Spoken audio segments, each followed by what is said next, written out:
السلام علیکم۔ امید ہے آپ سب خیر و عافیت سے ہوں گے۔ تو آئیے آج کی آیتیں شروع کرتے ہیں۔ بسم اللہ الرحمن الرحیم۔ فقاتل فی سبیل اللہ لا تکلف الا نفسک وحرض المؤمنین عسى اللہ ان یکف بأس الذین کفروا واللہ اشد بأسا واشد تنکیلا۔ شروع اللہ کے نام سے جو بڑا مہربان نہایت رحم کرنے والا ہے۔ بس اے نبی صلی اللہ علیہ وسلم، آپ جنگ کریں اللہ کی راہ میں، آپ پر کوئی ذمہ داری نہیں ہے سوائے اپنی ذات کے۔ البتہ اہل ایمان کو آپ اس کے لیے اکسائیں بعید نہیں کہ اللہ تعالیٰ جلدی ان کافروں کی قوت کو روک دے، اور یقیناً اللہ تعالیٰ بہت شدید ہے قوت میں بھی اور سزا دینے میں بھی۔ قتال کے ضمن میں یہ قرآن مجید کی غالباً سخت ترین آیت ہے، لیکن اس میں سخت لفظی نہیں ہے، معنوی ہے۔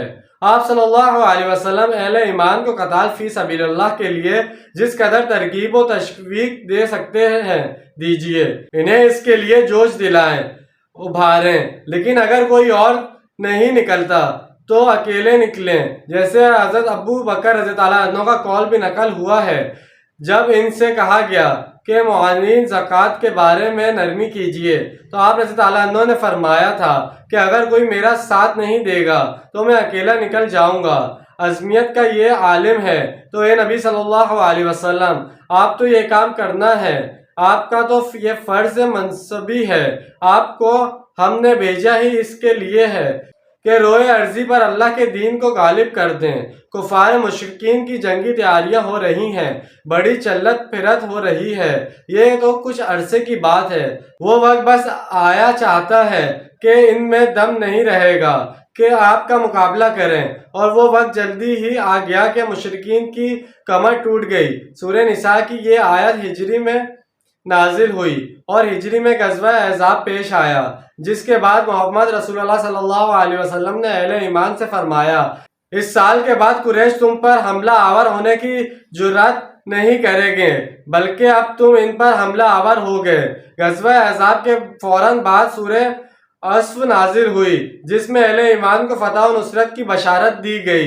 اس سے اگلے سال 7 ہجری میں آپ صلی اللہ علیہ وسلم نے عمرے کا سفر کیا، جس کے نتیجے میں صلح حدیبیہ ہو گئی، جسے اللہ تعالیٰ نے فتح مبین قرار دیا۔ اس کے بعد 7ویں سال اللہ تعالیٰ نے فتح خیبر عطا فرما دی اور 8ویں سال میں مکہ فتح ہو گیا۔ اس طرح ایک کے بعد ایک سارے بند راستے کھلتے چلے گئے۔ من یشفع شفاعۃ حسنۃ یکن لہ نصیب منہا ومن یشفع شفاعۃ سیئۃ یکن لہ کفل منہا وکان اللہ علی کل شیء مقیتا۔ جو کوئی سفارش کرے گا بھلائی کی، اسے اس میں سے حصہ ملے گا، اور جو کوئی سفارش کرے گا برائی کی تو اسے اس میں سے حصہ ملے گا، اور اللہ تعالیٰ ہر شے پر قوت رکھنے والا ہے۔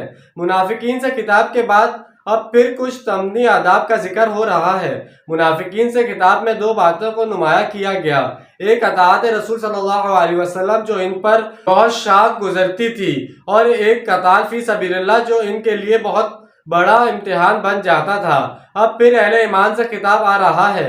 انسانی معاشرے کے اندر کسی کے لیے سفارش کرنا بعض اوقات ضروری ہو جاتا ہے۔ کوئی شخص سے اس کی کوئی احتیاج ہے، آپ جانتے ہیں کہ صحیح آدمی ہے، بے روپیہ نہیں ہے، دوسرے شخص کو آپ جانتے ہیں کہ وہ اس کی مدد کر سکتا ہے، تو آپ کو دوسرے شخص کے پاس جا کر اس کے حق میں سفارش کرنی چاہیے کہ میں اس کو جانتا ہوں، یہ واقعتاً ضرورت مند ہے۔ اس طرح اس کی ضرورت پوری ہو جائے گی اور اس نیکی کے ثواب میں آپ بھی حصے دار ہوں گے۔ اسی طرح کسی پر کوئی مقدمہ قائم ہو گیا ہے اور آپ کے علم میں اس کی بے گناہی کے بارے میں حقائق اور شواہد ہیں، تو آپ کو عدالت میں پیش ہو کر یہ حقائق اور شواہد پیش کرنے چاہیے تاکہ اس کی گلو خلاصی ہو۔ اس آیت کی روح سے نیکی اور بھلائی، خیر و عدل و انصاف کی خاطر اگر کسی کی سفارش کی جائے تو اللہ تعالیٰ اس کا اجر و ثواب عطا فرمائے گا۔ کسی نے کسی کی جھوٹ اور غلط سفارش کی، حقائق کو توڑا مروڑا، تو وہ بھی اس کے جرم میں شریک ہو گیا اور وہ اس جرم کی سزا میں بھی حصے دار ہوگا۔